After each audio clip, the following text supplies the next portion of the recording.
Sabi ni Senator Marcoleta kahapon, ligtas ka na. Hindi po ito totoo.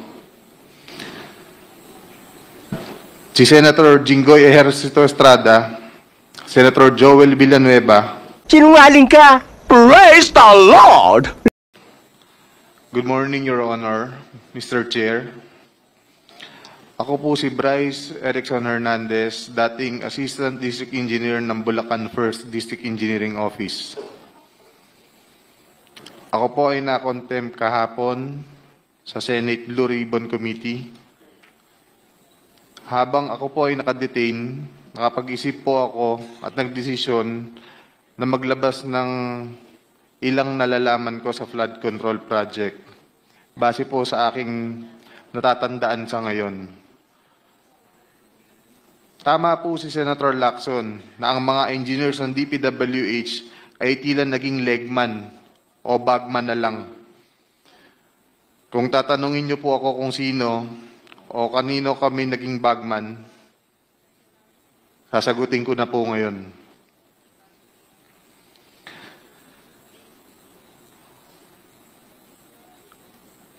Sabi ni Senator Marcoleta kahapon, ligtas ka na. Hindi po ito totoo. Si Senator Jinggoy Ejercito Estrada, Senator Joel Villanueva, Yusek Robert Bernardo, at D. Alcantara. Si Senator Jinggoy po ay nagbaba ng 355 million ngayong 2025 sa mga ilang projects sa Bulacan.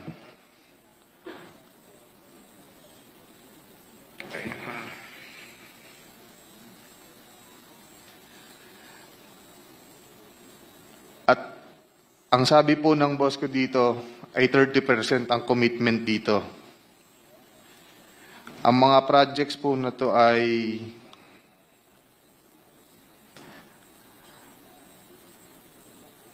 construction of flood mitigating structure with pumping station and floodgate phase 3 sa Hagonoy, Bulacan.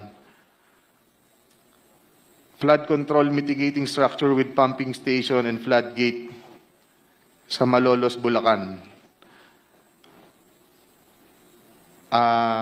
Hindi ko na po babasahin lahat to. Isasama ko po to sa aking written statement.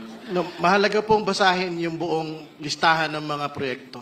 These are the line items that everyone has been talking about, so I think the nation deserves to know which particular line items that are in the GAA that are being implemented for these particular personalities. Mr. Chair, may I also request that he be directed to read the entirety of his salaysay? Yes. And not to select a portion of his salaysay. Para Yes, he will.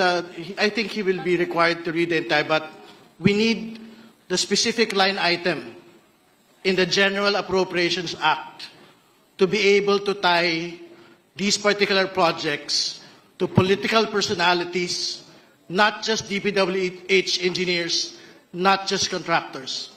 Please proceed. Mr. Chair, may I also ask that the amounts also be read? Yes, I think it's important that the public will also know the yes, amounts. if it is available, Engineer Hernandez, please mention the amount as well.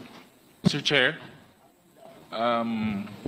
saglit na interjection lang. After the statement of Sir Bryce, may we have the copy of his statement para po makapagtanong din yung mga members based on his ongoing statement, Mr. Chair. Maraming salamat po. If that is practicable, Deputy Speaker, we will ask him to do it, but it is a written, handwritten statement, so I think we have to listen to his entire salaysay first. Please proceed with the line items, please.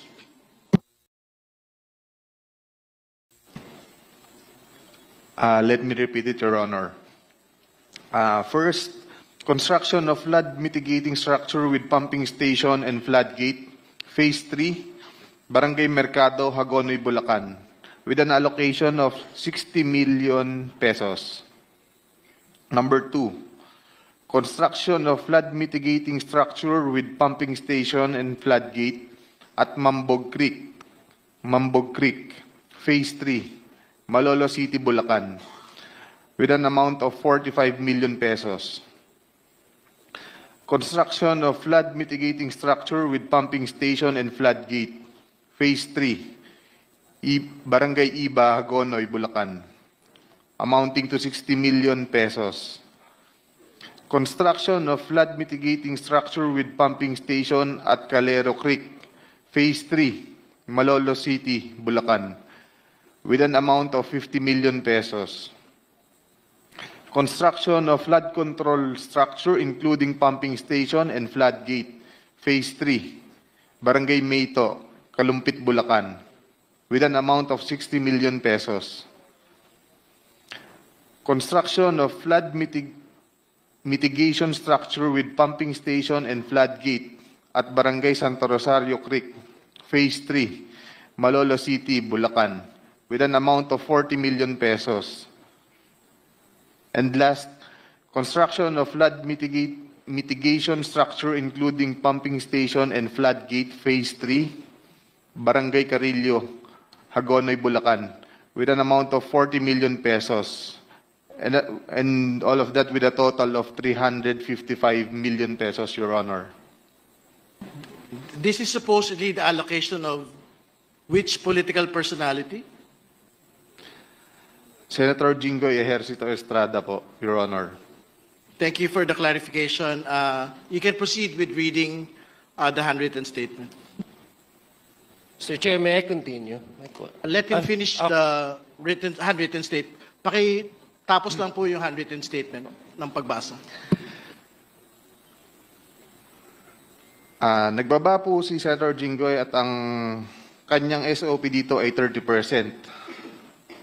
As per our District Engineer Henry Alcantara. I-deliver ito nung lumabas ang mga item na to sa GAA. Mga driver namin sa DPWH Bulacan First ang nag-deliver sa kausap nila. Si Christian Santiago at saka si Andre Balatbat. Galing din ito sa utos ni D. Alcantara. Noong 2023 naman, naglabas ng 600 million si Senator Joel Villanueva at ang SOP nito ay 30% din. If I'm not mistaken, sorry. Pwede kong sabihin ko po kung anong mga projects to, mga line item din. Please proceed with disclosing the line items so the nation may able to tie the line item to the political personality involved. First, rehabilitation of flood control structure along Balagtas River, Barangay Panginay, Tuwawa, Phase 3, Balagtas, Bulacan, with an amount of 75 million pesos.